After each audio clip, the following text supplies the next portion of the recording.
Hey there, and welcome to Not Now in Theaters. My name is Will Turntail, and I'm a writer and film fan from California. I am thrilled to bring you this episode, and you can tell, the length of it is a little longer than anything I've done so far because there was so much more I wanted to go into. We're going to be talking about William Friedkin's neo-noir action thriller To Live and Die in LA. It's a film that, for me, is one of the best to come out of the 1980s. And when I say that, okay, not Aliens or Raiders of the Lost Ark best, but among the better films of the decade, easily. I call the movie The French Connection's more stylish cousin. Like if that movie had a relative that had all the moral gray of that film and headed west where it picked up LA style, yeah, that's about right. Just before we start, here is a reminder that making films is hard and you have to respect that, so any criticisms are meant to be constructive. Also, my reviews can contain spoilers. I'll do my best to call them out for you if they come up. To Live and Die in LA, 1985 review, Neo-Noir Action Thrills. To Live and Die in LA opens with a gunshot and ends in fire, and all the bits of drama and action in between simmer like the heat up off the Los Angeles sidewalks. Based on the novel of the same name by Gerald Pietovich, a former Secret Service agent, the film was directed by William Friedkin, director of The French Connection and no stranger to law and lawbreakers drama. Critics generally praised the film, especially its cinematography and authenticity. Famous critic Roger Ebert hailed it as Friedkin's comeback, giving the movie 4 out of 4 stars. And made on a modest $6 million budget, the movie reportedly cleared $17.3 million at the box office. Some you'd imagine made it a quiet success. But ask the internet's movie buffs about the picture today, and you'd think it was one of the 1980s biggest smashes. Another film on those so underrated lists that grow like weeds online. Friedkin said it's one of his movies that most closely came out the way he had visioned it in his mind, which is another way of saying one of his top works. And it's not hard to see why. The film's tantalizing poster hints at its cinematic riches. A hazy retro sunset, and a suave anti-hero obscured in shadow with aviator sunglasses, a drawn pistol, and something in that briefcase. Oozing with style and bopping to Wang Chung's pulsing soundtrack, morally ambiguous characters of 1980s neo-noir clash together against the backdrop of a selfish-ass Los Angeles. And the film's standout set piece, a thrilling car chase, readily ranks on all-time best car chase lists. So enough hype. Let's get down and dirty with this rough around the edges picture. Is To Live and Die in LA a good movie? The plot of To Live and Die in LA. Secret Service agents Richard Chance and Jim Hart stop an assassination attempt on President Ronald Reagan. Soon, they are reassigned as counterfeiting investigators in Los Angeles. Agent Hart investigates a warehouse he believes is a base of operations for artist-turned-counterfeiter Rick Masters. But Masters and his bodyguard Jack are onto Hart, shooting him dead. With his partner killed, Chance vows to do whatever it takes to bring Masters down. Rules and protocols be damned. Chance's methods clash with the by-the-book nature of his new partner, John Vukovich. As he pursues Masters, Chance turns to informant Ruth Lanier for intelligence, and a sexual relationship, no doubt against agency protocol. Can Chance and Vukovich get close to Masters and take him down? And just to walk you through the cast of this movie, Richard Chance is played by William Peterson, Jim Hart is played by Michael Green, Rick Masters is played by the wonderful Willem Dafoe, Jack is played by Jack Hoar, H-O-A-R, Hoar, I'm not sure how to pronounce that. John Vukovich is played by John Pankow, and Ruth Lanier is played by Darlene Flugel. The cast also includes Deborah Feuer, F-E-U-E-R, John Turturro, Dean Stockwell, Steve James, Robert Downey Sr., Christopher Alport, and Valentin de Vargas. And before we dive into the review, if you want to see the trailer to get in the spirit of this movie, I put a link to that in the bottom of this transcript in the quote links in this episode section. It's an amazing trailer. It gives you just about nothing of this movie away and fills you with anticipation for what it's going to do. I've also included a few scenes from the movie and one or two making of clips, screen caps that I mentioned in this episode, and a cool link over to a YouTube channel called 80s Life where they hunted down several of the filming locations for this movie, if you want to check that out. So let's talk about what's working well in this movie. First, I want to highlight the cinematic quality going on throughout the film. A great example is the first few minutes. Like a visual overture, the film's intro is all you need to see the camera and editing skills popping off in this movie. There are shots of Los Angeles and its many industrial zones. It slips in little pieces to give you a visual taste of what's to come, like flashes of villain Rick Masters' art or his girlfriend in repose. It's a city of industry and smog, but with a provocative and sexy underbelly. The montage starts with firing a revolver in close-up and a flash to the ultimate LA retro sunrise, hazy red and the wind sweeping over the palms, like on the soundtrack's cover. We continue with the blocky-ass red and green letters for the cast names and title cards. Silly, but fitting for the era. There's a cheap blood spatter effect, and the editing flashes to a woman in heavy black and white makeup. It's a moment taken from a performance art scene later in the movie, but brought forward here gives you a sense of the glamour that goes along with the film's grind. And then once Wang Chung's bass-riding theme song comes in, you're hooked. Soon it's a flurry of money changing hands, which initially didn't seem relevant, but when you learn the movie is a counterfeiting caper, you get it. Money is everywhere, and some of this could be Masters' dupes. You see the bills flowing all over Los Angeles, exchanged or counted by hand, funneling through its shops and city streets. And then it's a few snapshots, close-ups of photos from what is probably the Secret Service investigation into Masters, with handwritten notes scribbled on them. Yeah, buddy, this is 1985 LA alright, and if you're in for one hell of a tour through it. I couldn't find a YouTube clip of this cinematic intro where I was confident the channel had the copyright to show the clip, but if you want to seek it out, I bet it's there. So 2 points for the cinematics. Next, let's get on to the supposed, quote, unknown cast of memorable characters. On release, the movie was criticized for its cast's lack of accomplished celebrities. And that's funny because you may have to count all the actors you recognize on 2 hands when you watch it back now. The venerable Willem Dafoe, who plays villain Rick Masters, has played many antagonists. But I've never felt like, oh no, it's Dafoe again. You think, oh hey, it's Dafoe again. William Dafoe says that Friedkin got him painting to get him into the mindset of counterfeiter artist Rick Masters. He liked the character's path of making money to support the art to then destroying his art, lighting it on fire whenever it didn't meet his high standards. Masters has that Willem Dafoe way of talking matter-of-factly, and yet it's sinister. He does that Willem Dafoe intriguing stare that sends a chill and conveys intelligence. Then there's William Peterson's swagger as the aptly named Richard Chance. Roger Ebert said Peterson has some of the qualities of a Steve McQueen. It's apt. Peterson carries the calm and cool of an agent who knows his job and doesn't get stuck in the minor details. Peterson's Chance is like a catwalk cop, though I guess it's Secret Service. The character, or maybe just Peterson, has a gait almost like a strut. He's got his slick brown boots, tight jeans with rips at the knees, and a jacket zipped down just so. When it's serious time, he holds his aviators with one hand and his revolver with the other. But he cruises around in what looks like a blue Ford F-350, knocks back cheap Miller High Life, and smokes many cigarettes. He doesn't pop his collar, but it often pops itself. This isn't a manicured man of style like a Miami Vice detective. He's all machismo, fearlessness, like some American brand of Italian sprezzatura. If you don't know it, a word for unplanned, effortless cool that I'm probably mispronouncing.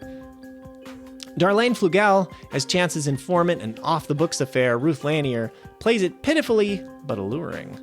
John Pankow is ever steady as Chance's new partner Vukovich, more on this later. And we've got Coen Brothers and Spike Lee punch card holder John Turturro from, Do the Right Thing or The Big Lebowski. And the always enjoyable Dean Stockwell is here from Blue Velvet or the guy that helped out Sam on Quantum Leap. So 3 points for this cast.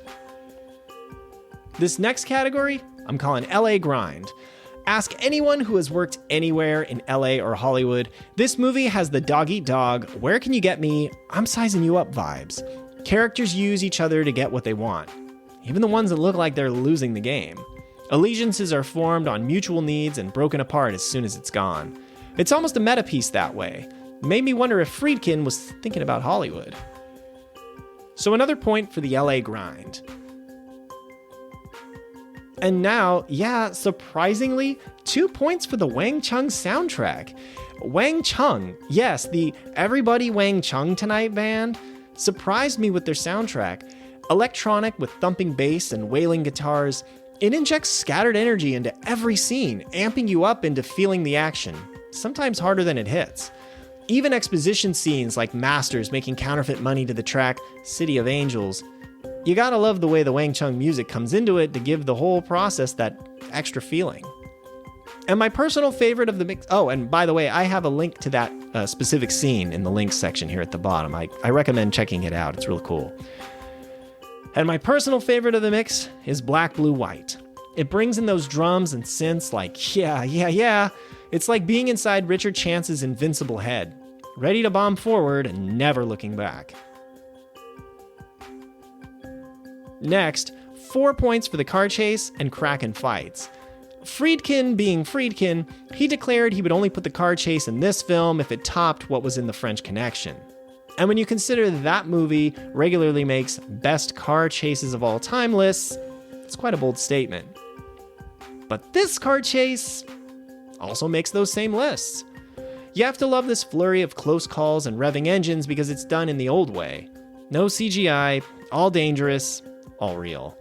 There's a POV cam and some impressively tight turns as Chance and Vukovich go speeding through an industrial zone, dodging forklifts and workers, Vukovich screaming and going pale while Chance can't get enough of the thrill.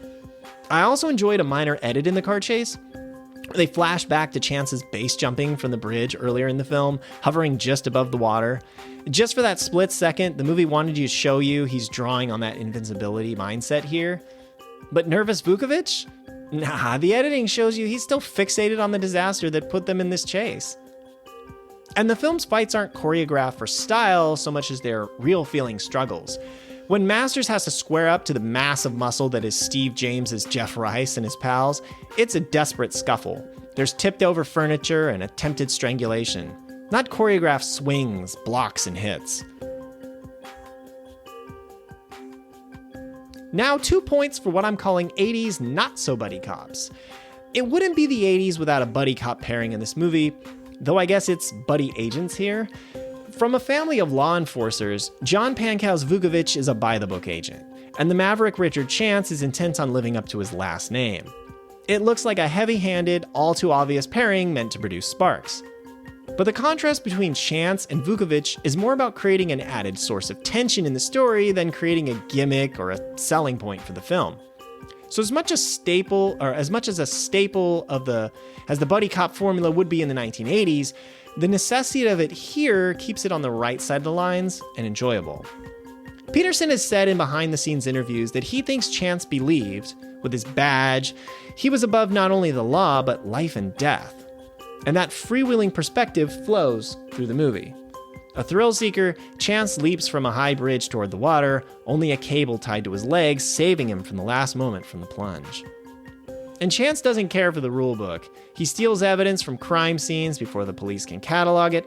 He sleeps with his informant and, ignoring what could be genuine feelings from her, coldly informs her he'll revoke her parole if she stops giving him information.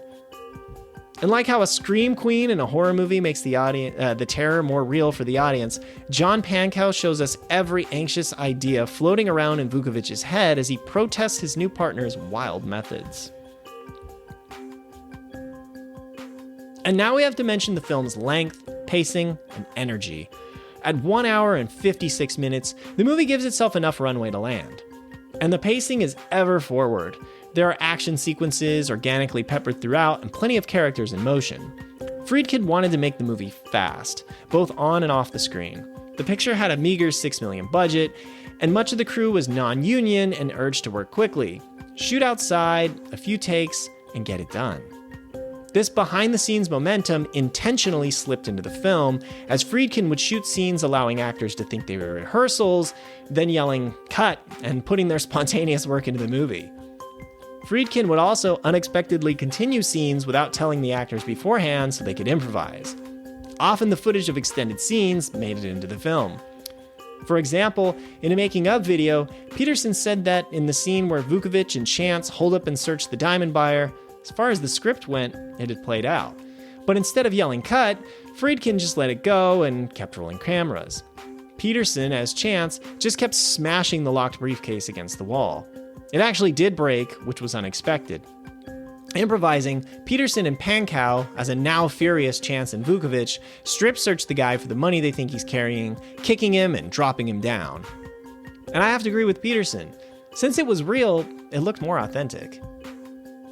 So 2 points for this.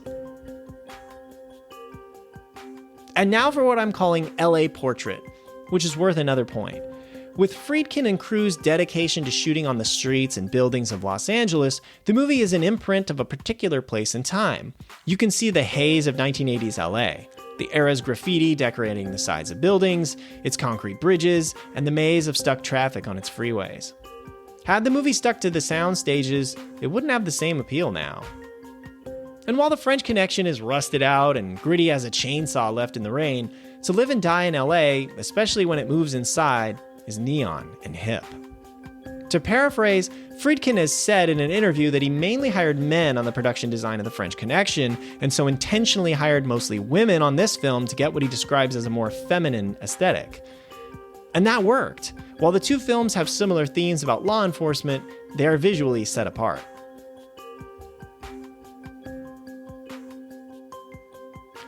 So now we have to talk about the ending. And yes, I'm about to ruin the ending for you. So skip this part if you don't want the crux of this movie spoiled. I really mean that. Okay, are you still here? All right, here we go. The movie lulls you into thinking Vukovich will pay the price for Chance's risk-taking because he's the sidekick. But when that shotgun blast hits Chance, in a total shock, a to hell with the general rules of movie moment, he's dead. No blaze of glory, not a damn thing. Dead. Another film might have had the guy go out in a heroic blaze of glory or cynically make it through another improbable situation because he's the hero. He'll die someday, but defiantly overcomes this moment by uttering, "Not today," and miraculously wins. Well, not this movie. The film just shot Chance, dropping him like a rock, and the camera is following Vukovich now. Then there's Vukovich's unexpected turning into Chance, tracking down and slaying masters and taking control of informant Ruth. This transformation at the end of the movie, which the film had not been building up to or hinting at, makes the movie for me. It shows the total parasite nature of the film when Vukovich tells her that he knows she set Chance up, but that "you're working for me now," in his newfound clothes and Chance-style sunglasses. When I watched this movie for the first time as a teenager, I hated this ending. It broke everything movies do and made no sense to me. But I was just naive. Seeing it now, it's a masterstroke. The ruthlessness of the ending is the exclamation point in this film's kick-ass sentence. As the picture progressed, that little line between the right and wrong side of the law has been shaved down to a splinter, if at all. And so for me, it's simple. The movie had no heroes. So it didn't let anybody die like one. Credit to Friedkin for having the chutzpah to do something like this over an okay, vanilla finale the studio suggested. More on this later. So 3 points for this daring finale.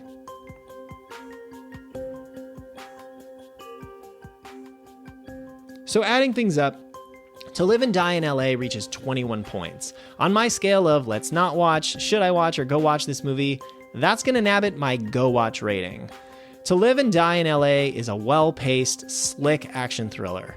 Under Friedkin's direction, all the collaborators here, the cast, cinematographer, rock band, etc., smash out a genre classic. The film is a highlight of 1980s cinema, now held by many as one of the best films in a master director's career.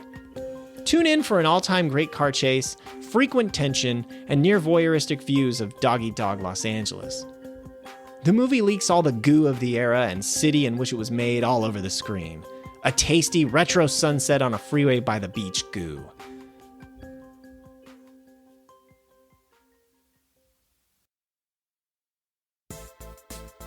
So now I want to get into a few loose tidbits about the making of the film.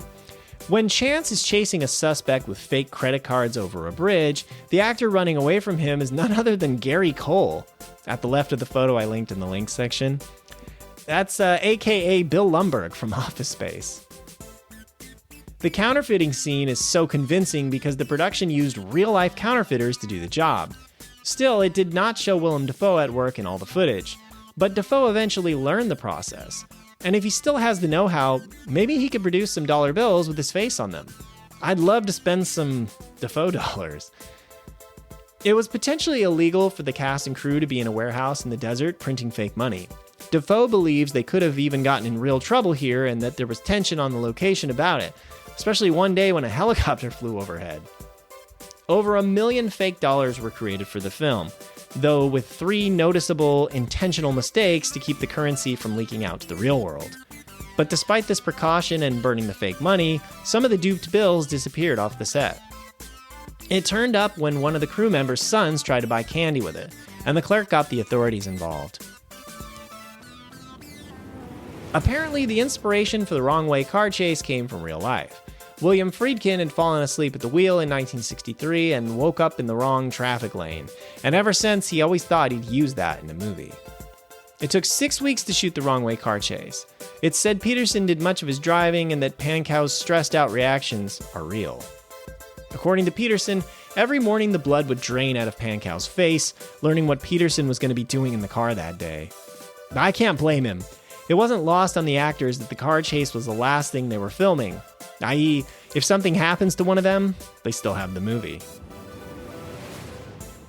They designed a swivel hydraulic car pulled behind the camera car to help the wrong way part of the car chase. The actors sat in it with the vehicle swiveling left and right.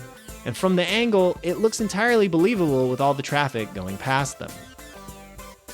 To paraphrase, Friedkin has said he was drawn to the project because of the umbrella of crime that the Secret Service has to cover, protecting the president, yet also watching over the treasury, every dollar bill, credit card, etc. Friedkin believes cops and criminals are similar, even good cops walk a fine line. This is a theme he's expressed in both To Live and Die in LA and, of course, The French Connection. And Friedkin knows a lot about cops because of his upbringing. In his interview on the What the Fuck with Mark Maron podcast, I heard him say he spent much time in a bar where cops and criminals hung out. Also, interestingly, Friedkin's uncle played a part in arresting the infamous Frank Nitti, Al Capone's bodyguard. If you know the movie The Untouchables, he's depicted as that guy with those ultra shiny two-tone shoes.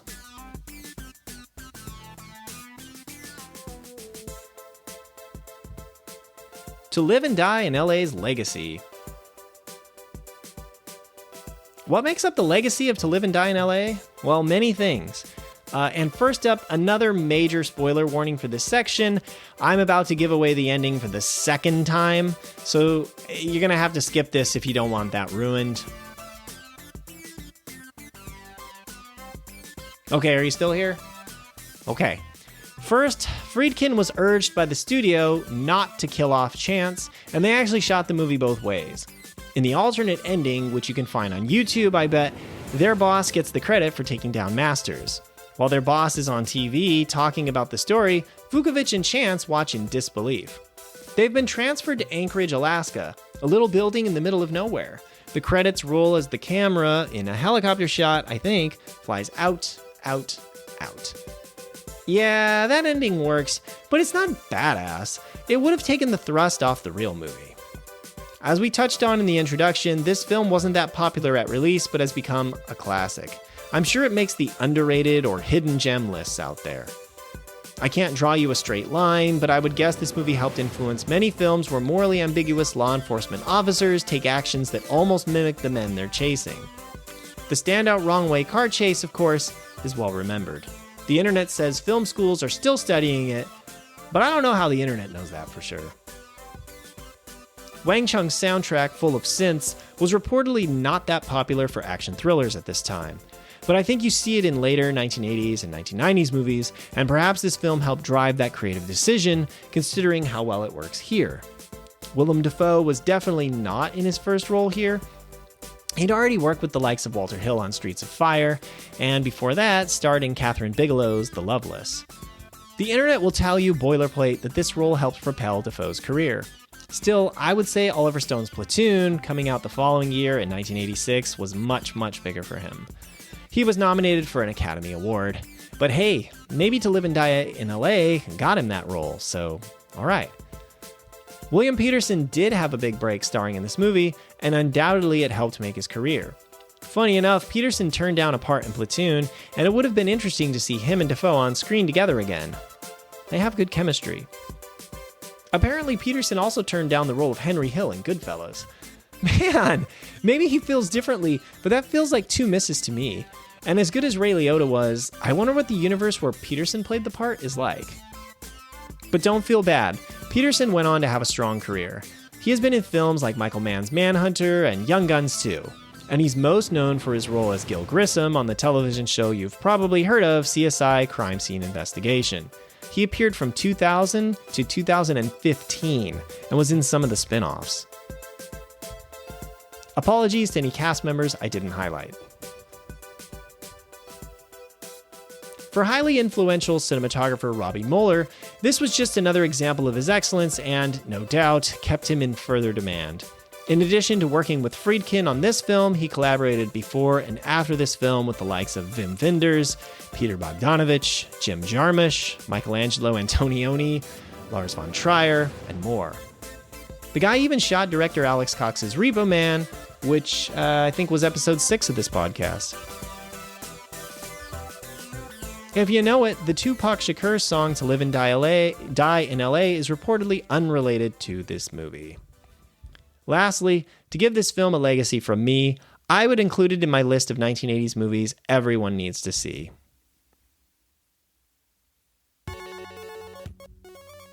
Alright, I'm sure I could keep going on and on, but I think this is a good place to stop.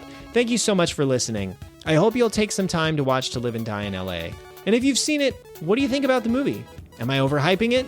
Or is it as kick-ass as I think? You can reach out and let me know on Blue Sky using the link in the transcript. You'll find me as Will Turntail, and it is at not-ni-theaters.bsky.social. And if you like this episode, will you leave me a review on your favorite podcast platform? I'd appreciate you taking 1 minute or two to help me out, and I'd love to hear what you think of the show. Or if you're listening on YouTube, hit the like button on the episode for me. New episodes of this podcast come out every Tuesday, so I'll be back with you in about a week with something new. I'm not sure what film it will be yet, but no doubt something that has aged well. This podcast episode is a production copyright of Overrigged Media, LLC, located in Sacramento, California. Reference photos linked in the transcript are copyrighted by the Internet Movie Database. This review's factual information was gathered through online sources like Wikipedia, IMDb, or interviews. Misrepresentations and errors are possible, but unintentional. The introduction music, exit music, additional music was all created by Kevin MacLeod of Incompetech.com, and all of them were licensed under Creative Commons by Attribution 4.0 license. The names of the songs were Neon Laser Horizon, Voxel Revolution, Half Mystery, and Aerosol of My Love. Goodbye for now.